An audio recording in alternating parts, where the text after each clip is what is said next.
તારે લાખણીઓ. સાહિત્યના જે 5 અંગ લોકવાર્તા, નાટક, કહેવત, ઉખાણા, એમાંની એક લોકવાર્તા આજે આપની સમક્ષ રજૂ કરવી છે. વહલવાડની ધરતીમાંથી બનેલી આ સત્ય ઘટના. ગારિયાદારની બાજુમાં ઠાડસ ઠળિયા, પંખીના માળા જેવું ગામ. અને ગામડું તો ગામડું છે, જેના ફળિયા મોટા હોય, જેના મકાન મોટા હોય, જેના વાળા મોટા હોય, અને આખા આભને હમાવી લે એવા જેના હૃદય મોટા હોય, એ પંખીના માળા જેવા ગામની માલિકો. એક નાનકડું એવું ઘર, વિધવા બાઈ સુતીશ. કહેવાય છે 3 વર્ષનો દીકરો પડખાની માલિક હૂતો છે. ધીમી ધીમી ધીમી ધીમી ધીમી જનતા દીકરાને માં થાપલિયું મારેશ, પણ વિચારના વમળમાં ચડી ગઈશ. ભયંકર દુકાળ ધરતીમાંથી આટો લઈ ગયો. પારકા પોતાના થઈ જાય એવો સમય આવી ગયો. અને આવા ભયંકર દુકાળની માલિક કોઈ 3 દીથિયા જેની તાવડી ચૂલે નથી ચડી એવી વિધવા બાઈ હુતી હુતી હુતી હુતી વિચારે છે. નામ એનું હોનબાઈ છે, લગદરિયા હાંખના બારોટ છે. પડખામાં 3 વર્ષનો દીકરો અરબમ હતો છે, જનેતા થાપલિયું મારે છે. પણ વિચારના વમણમાં ચડતી વિધવા બાઈ વિચારે છે કે બારોટનું લાંબુ ગામતરું થયા પછી કોઈ જજમાન્યા માગવા નથી ગઈ, તો એવા ક્યાં જજમાન્યા જાઉં કે જ્યાં ગયા પછી મારે બીજે જવું ન પડે ને મને વરહ ઉતરાવી દે. બારોટ જીવતા ઘણા જજમાનોની વાતો કર્યું છે. કોઈની દાતારીની વાત કરી છે, કોઈની સુરવીરતાની વાત કરી છે, કોઈની માનવતાની વાત કરી છે. બારોટ જજમાનોમાં જઈને જ્યારે જ્યારે આવતા ત્યારે કંઈ ને કંઈ અદ્ભુત વાતો જજમાનોને કહેતા. એ બાઈ શ્રુતિપટને ઢંઢોળે છે, પોતાની શ્રુતિને ફફોરે છે કે કે ખોરડે જાઉં, ક્યાં જાઉં, કોને ત્યાં જાઉં, કોણ મને વરહ ઉતરાવે. વિચારમાં વિચારમાં હવાર પીડ્યું. ધીમા ધીમા ધીમા ધીમા પહોર છોડી અને જાતા ગોવાળિયાઓના પાવાના સુર સંભળાણા. હલતા ગરેડા સંભળાણા. કુએ પર નિહાર્યું પાણી ભરવા નીકળ્યું છે. ગમર વલોણા ગાજે છે. ક્યાંયથી પ્રભાતિયાના રાગ સંભળાય છે. જાગો અને જસો માના જાયા, હવે વાણના વાયા. બાઈ ઉઠ્યા, પણ વિચારમાં વિચારમાં એ જે જજમાનોના ઘર ફફોરે છે પોતાના સૂતી પટની માલિકો થતા થતા થતા થતા ઉદયાતળને ઓરણે ભગવાન નારાયણ આવ્યા. અને બાઈના હૃદયની માલિકો ઝબકારો થયો. એ ઘરમાં લીધા દેવી જણે હતી લઈ અને દીકરાને તેડી અને બાઈ હાલી. હાલતા હાલતા હાલતા હાલતા ત્રાપજ ગામની અંદર પોતાના જજમાનને આંગણે આવી અને ઉભી રહી. તો અલીખમ આહિરનું ખોરડું. આહિર અવની પર કુરધર નિધર જાગર ગિરધર આવસ્યો. અખિલ બ્રહ્માંડનો માલિક એક વખત જેને નેહડે આવ્યો તો રા નવગણે એક વખત ઉછેરવા જેને નેહડે આવ્યો તો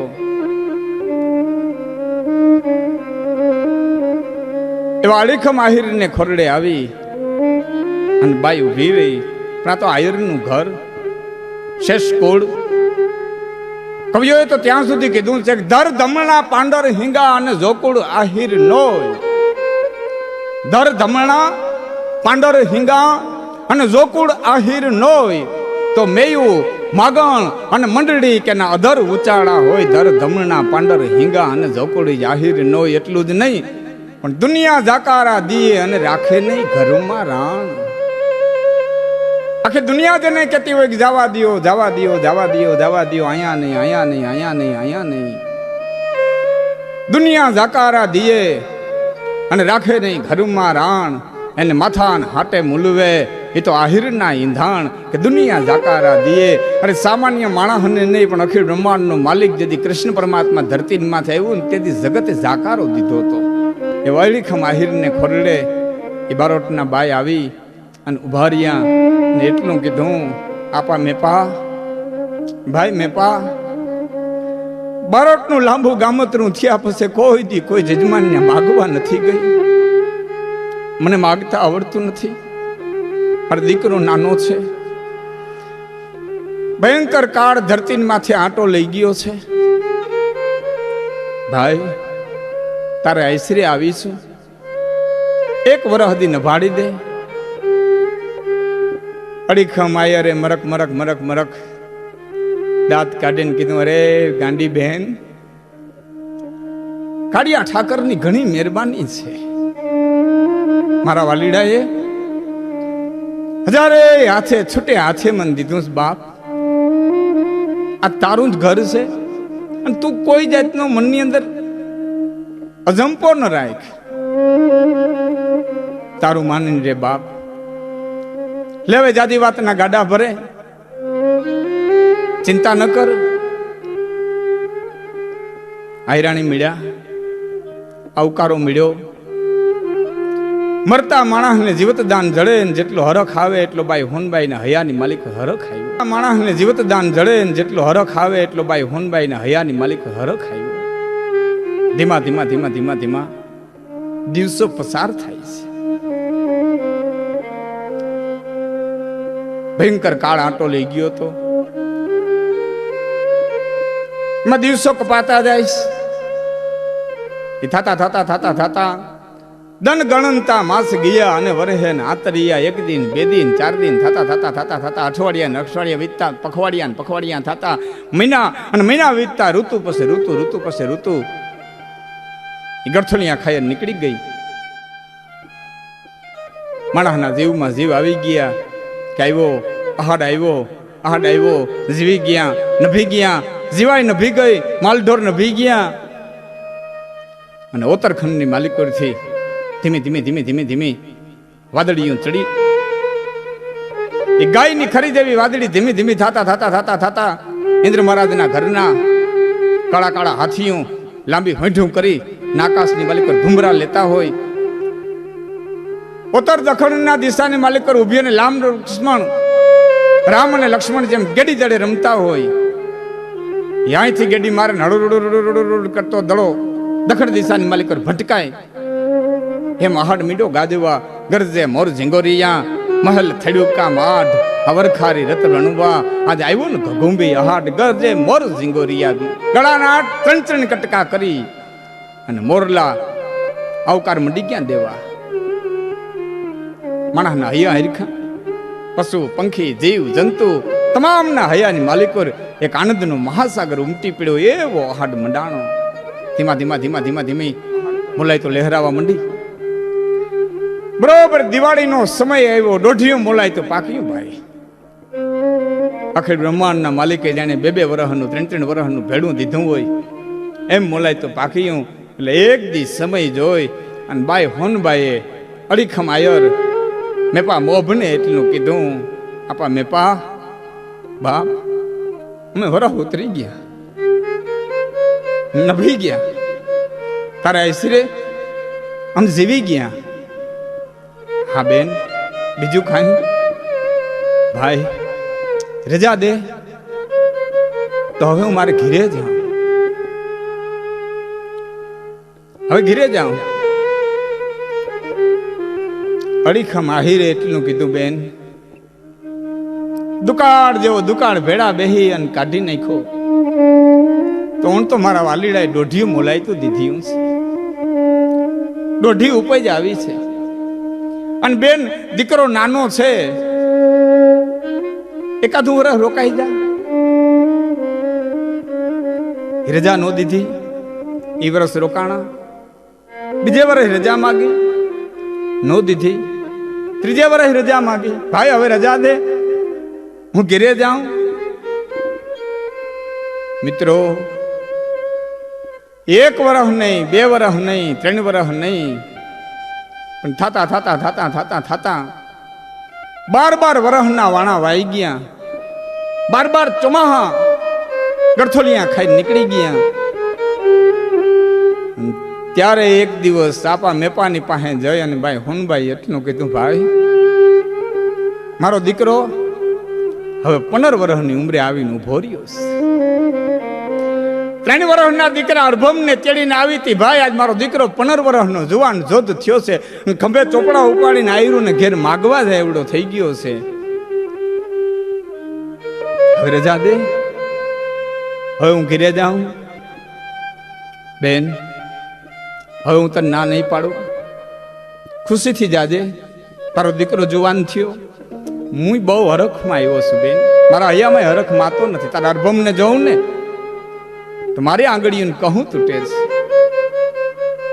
ખુશીથી જાય છે બાપ, હું તને ના નહીં પાડું, પણ એક વેણ રાખીશ. શું ભાઈ? બેન, મને તમારી નાયતમાં બહુ ખબર ન પડે, જોઈએ એટલા રૂપિયા લેતી જા, પણ હારુંથી ઠેકાણું જોઈ અને તારા દીકરાની સગાઈ કરી આવી. આ મા મહિનાની 8મે હું તારા અભાના લગ્ન કરી દઉં. બેન, મારે ત્યાં દીકરાને તેડીને આવી હતી, મારે ઘરેથી દીકરાની વહુ હોતી વિદાય થતી હોય, હું તને ત્રાપજની બજારની માલિકોર વળાવતો આ દ્રશ્ય મારે જોવું છે. મારે ત્યાં દીકરાને તેડીને આવી હતી, અને બેન મારે ઘરેથી દીકરાની વહુ હોતી તું વિદાય થતી હો. આ દ્રશ્ય મારે ત્રાપજની બજારમાં જોવું છે. બાઈના હરખનો પાર ન રહ્યો. રૂપિયાની વાહડી ભરી નીકળી ભાઈ હોરઠની ધરતીમાંથી. એક ઘેર જાય, અરભમની જોડી ગોતે, બીજે જાય, માગું નાખે, હાના થાય. એ હાલીને જવાના સમય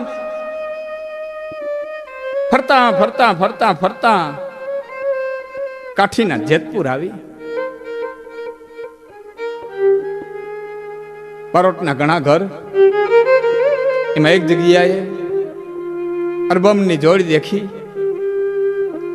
ડાઈ દીકરી, બાઈ હોનબાઈ ને દીકરીનું રૂપ, ડાપણ બધું ખૂબ ગમ્યું. હમાવાળાઓને હા પાડી, હમાવાળાએ હા પાડી. બહુ ટૂંકમાં 1,000 રૂપિયાનું શ્રીફળ દીધા. મા મહિનાની 8મે લગ્ન નક્કી કર્યા અને બાઈ પાસે ત્રાપજને માર્ગે પડી. હો ભાઈ, પણ આ જનેતાના હૈયાની માલિકો હરખ કે માતો નથી, દીકરાની સગાઈ કરીને આવ્યા છે. હાલતા હાલતા હાલતા હાલતા બાઈના પગ થંભી જાય. સપનાની દુનિયાની માલિકો જનેતા ખોવાઈ જાય. આંખો વિચાઈ જાય, પગ થંભી જાય. વિચારી ગયેલી આંખોની માલિકો બાઈને એક દ્રશ્ય દેખાય. મેપા મોભની ઓસરીની પાયરેથી જેને અરભમ અસગન પહેર્યું, સાફો બાંધોસ, કલગી નાખીશ, ડોકમાં ફૂલના હાર ઝૂલી રહ્યા. એ માણકી ઘોડી ઓહરીને પારી પાસે આવીશ અને વરરાજો જાણે ઘોડીમાંથી બેહવાની તૈયારી કરતો હોય એમ બાઈના સપનપટની માલિકો આ દ્રશ્ય સર્જાય અને બાઈના હયાની માલિકોથી શબ્દો નીકળી જાય કે કેને તારા અનાર્યે રાસ ગાયા તો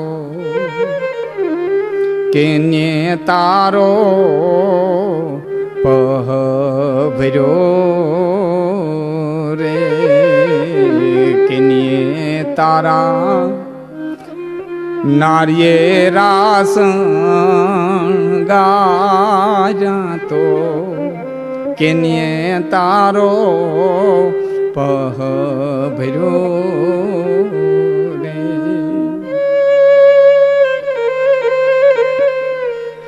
એમાં કોઈ વટે માર્ગું નીકળે ને એમ ખીએ બેન કેમ ઉભા રહી ગયા?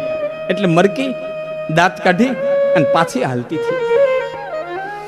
હાલતા હાલતા વિચારની અંદર ચડી જાય. ત્રાપજનો હિમાળો આવ્યો. એ બરોબર ત્રાપજની હિમાળે પગ દીધો હતા. બે ગોવાળિયા આમથી, બે ગોવાળિયા આમથી. હાથની માલિકો લાકડીયું ફારિયા ઊંચા કરતા આવે, હાથ નાખતા આવે. હોનભાઈ ફૂઈ ઉભા રહ્યો, હોનભાઈ ફૂઈ ઉભા રહ્યો, હોનભાઈ ફૂઈ ઉભા રહ્યો.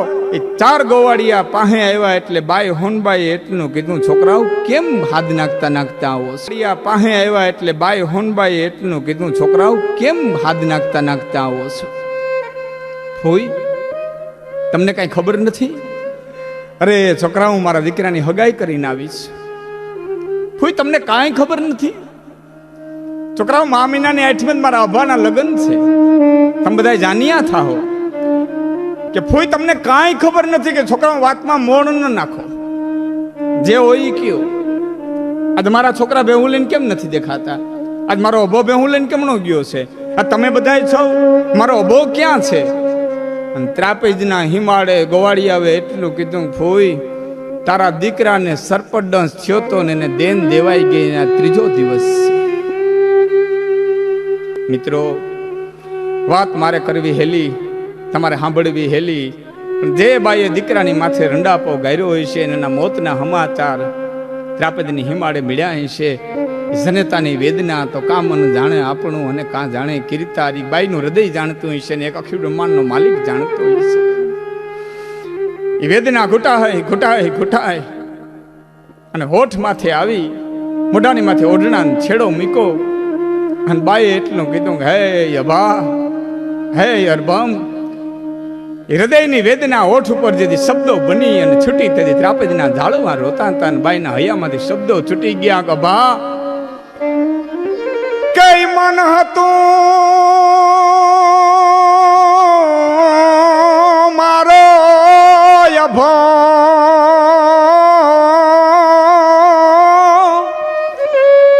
અમન મેલવાન આવશે મહાન.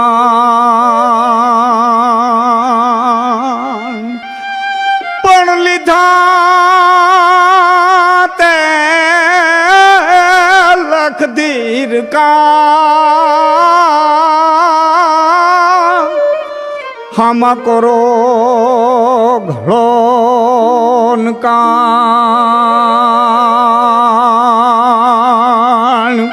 પણ આમાં લીધો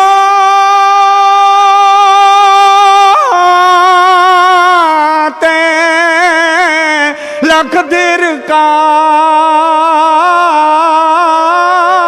હમ કરો ઘળોન કા. મને હતું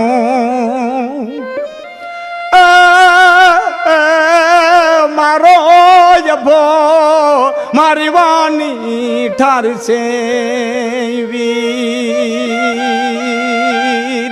પણ ત્યાં તો રાખી તે લાખ ધીર કા.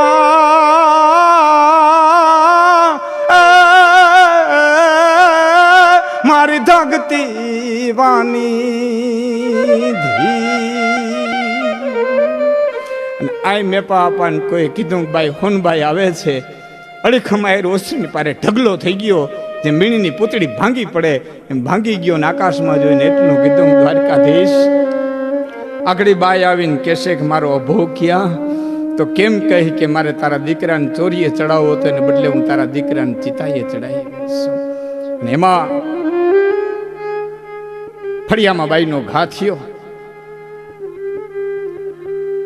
ફળિયામાં ઘા થયો. આયરાણી ધોડ્યા, બાવડું પકડીને ઉસરીને પેરે બેહાડ્યા. બેપા મોભાઈ નાકમાંથી આંગળી મૂકીને કીધું કે ઘડીક વાર છાની ન રાખતા. હૈયામાંથી જે દુઓ નીકળ્યો, કઈ માની મરણ પથારી જે કોણ પાથું ને મૂકશે ઈ પોક. અમારા હરગના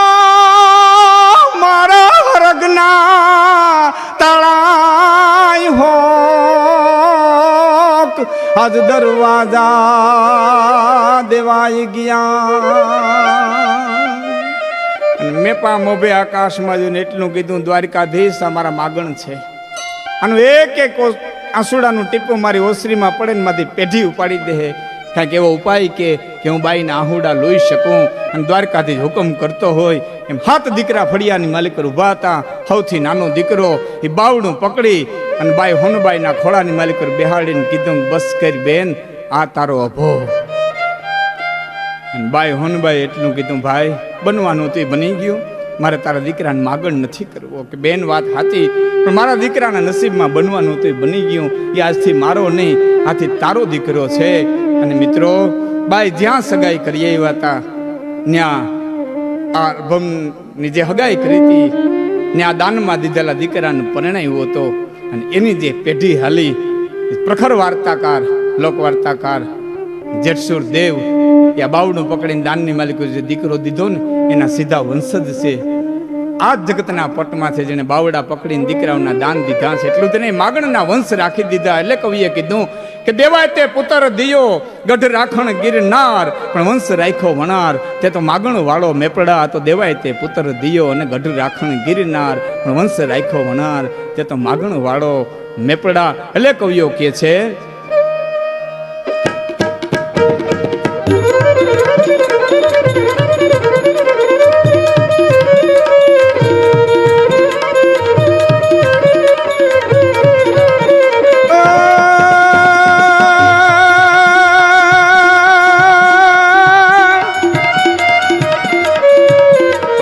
કાળજાઈ કેણી રહે